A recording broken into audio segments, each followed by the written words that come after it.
Don't forget to be at the banquet tonight. Stan shouted as my wife hurried out the door. It really means a lot for my career. Don't worry, I'll be there. I promised. I finished my porridge, rinsed the dishes, and placed my phone on the table. Then I went upstairs to change into my comfortable golf attire. Tossing my golf clubs and shoes into the car, I drove off, heading to meet a couple of friends at a course in Stown, just 100 miles away. Our tee time was set for 11:30 a.m., and the weather couldn't have been more perfect for a fall day. Some joys in life are simply priceless. After finishing our round around 3:30 p.m., we headed into the clubhouse for a bite to eat. It had been years since I'd last seen Jack and Steve, two of my college buddies, so the time flew by as we caught up. After our meal, we decided to squeeze in a few more holes. We were having such a great time that we lost track of the hours and wrapped up just as the sun began to set. That was awesome. Jack grinned as we packed up our gear. Do you have to leave now, or can you stick around for another drink? Stan, have I ever turned down a drink, especially one from such generous losers? I teased.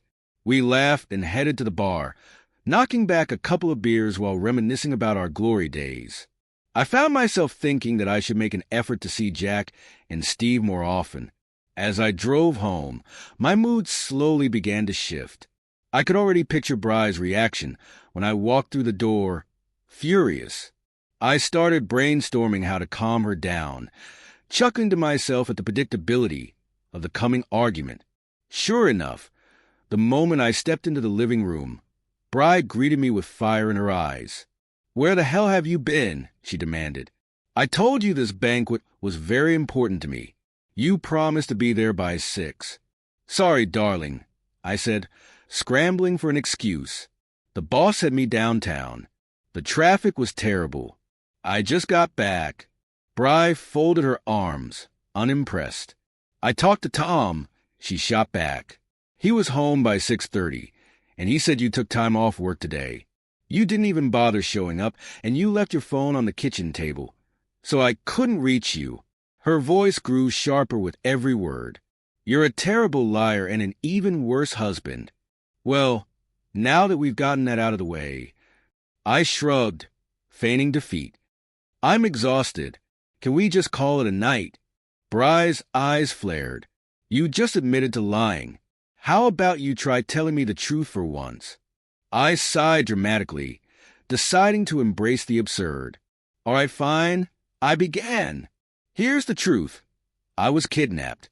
Pirates hijacked me in the car, dragging me to an old warehouse to hold me for ransom.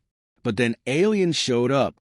They pulled me onto their ship and started experimenting on me, sticking probes into my teeth, eyes, and other places." Bry stared at me, her eyes wide, completely speechless. "When the aliens finally left the room, I managed to untie myself," I continued, keeping my face as serious as possible. "I had to figure out how to fly their ship, but, I accidentally crashed it in Scranton. Luckily, I hitchhiked back with a trucker to retrieve my car. But don't worry. I'm feeling fine, just a bit tired," I muttered. But Brandy just stared at me in disbelief. She was too angry to respond right away, standing there in silence for a few moments. "Stan, what the hell are you talking about?" she finally sputtered. "Stop making up these ridiculous stories and tell me why you missed a banquet. You know how important it was to me. I got a promotion, and you were supposed to be there with me. It was so embarrassing that you weren't there." I sighed and admitted, I was playing golf with Jack and Steve, a couple of old college buddies. They beat me at first, but I came back and beat them by 30 feet on the 7th hole. Ever since then, I've been kicking their butts. This new putter's amazing. I even hit a few shots over 300 yards. "Golf," Brandy repeated, disbelief thick in her voice. "You knew this dinner was crucial to me, and you went and played golf instead? You planned this days ago, didn't you? So why lie and say you'd be at my event if you weren't even going to show up?" "I didn't want to hurt you," I said quietly, trying to explain. "I lied a little. I just hoped you wouldn't find out." Bry's eyes widened in fury. You didn't want to hurt me? Are you crazy? How could I not notice the empty chair? You idiot! How did you think I wouldn't be offended by you skipping such an important event for me? I stood there in silence, realizing too late how foolish my choices had been. I guess I never meant to hurt you, I admitted, feeling the weight of my actions. At the time, everything seemed exciting and new. It just happened. It was just golf, nothing personal. Are you drunk or something? Did you and your old buddies smoke a joint? Brandy snapped, her voice sharp. You sound completely out of your mind. I'm too tired to deal with your selfish behavior tonight. You can sleep in one of the old nursery rooms. I don't want you to touch me or even talk to me for a while. No problem, dear. I'll be as quiet as a mouse, I promised, trying to lighten the mood. Brandy looked at me like I was some kind of bug she'd never seen before. I gave her a weak smile and made my way to Brian's room. Brandy and I had been married for 24 years, and now, with both of our children in college, we were adjusting to the empty nest. I climbed into Brian's bed and quickly fell into a deep sleep, muttering to myself in my dreams. The next morning, I was dressed for work, reading the newspaper, and eating cereal when Brandy walked into the kitchen. Don't think I'm done with you, Stan, she warned. I don't know how or if you'll ever make up for yesterday, but I think you need to figure that out yourself. I'll be working late tonight, so you can start your penance by cooking your own dinner. No problem, sweetie. I can take care of myself, I replied, not looking up from the paper. Have a good time. I'll be fine, she said, sounding confused. What do you mean, have a good time? Have a good day. Be happy. Don't worry about me. Don't take any wooden nickels, I said, trying to sound casual. She stared at me like I had two heads before turning and walking off to work. I picked up the phone and dialed my work number, claiming I wasn't feeling well and wouldn't be in that day.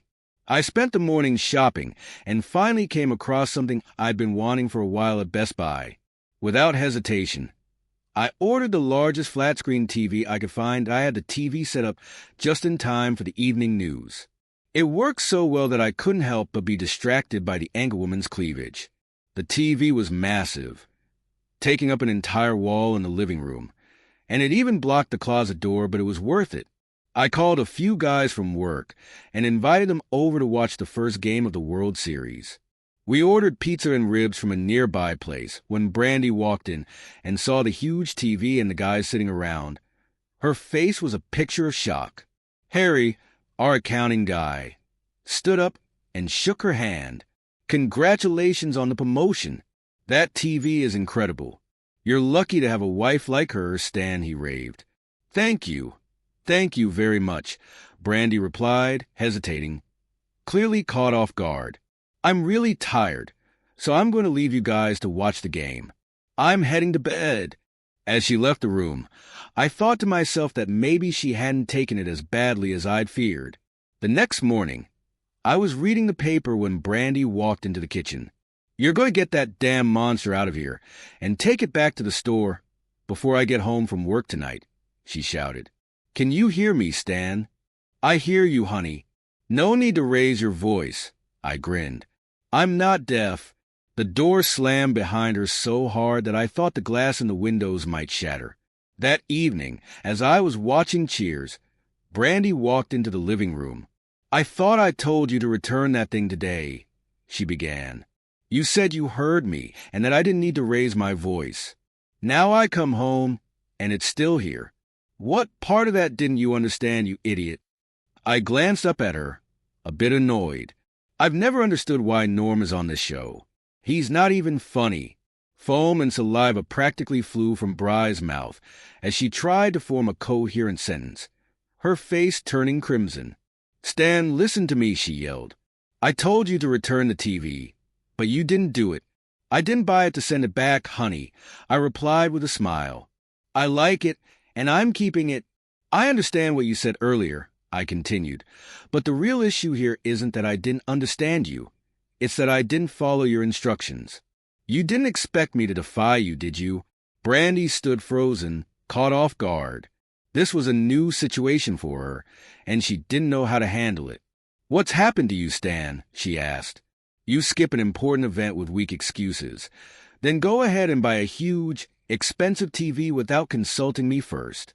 Are you feeling okay?" Her tone was anxious. "I'm fine, darling.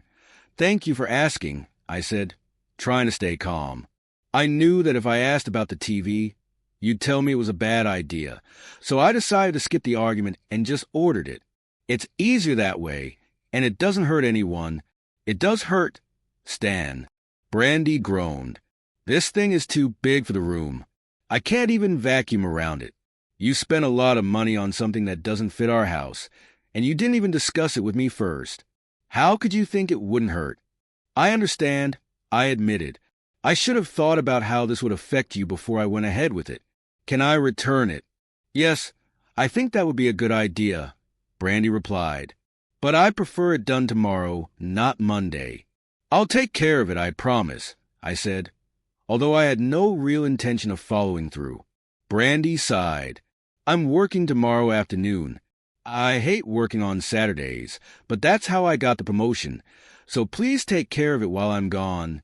I nodded, agreeing to her request, then turned my attention back to the TV, which was showing a program I wasn't really watching. I wasn't particularly interested in the program, but I kept watching anyway.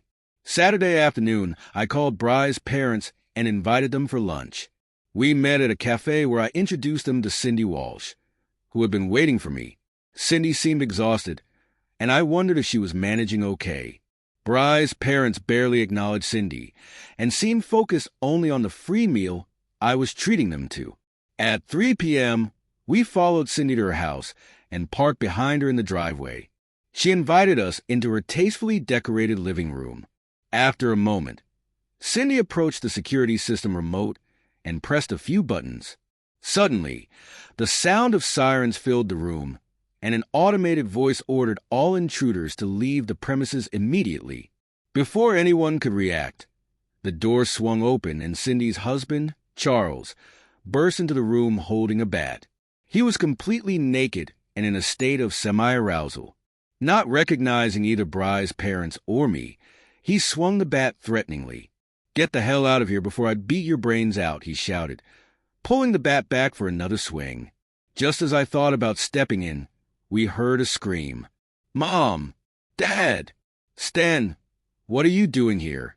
Bry's parents turned to see Bry standing in the doorway, holding a sheet against her body, clearly distressed. "I invited him here to have some fun," Cindy explained, entering the room. "Charles isn't very good at hiding his affairs.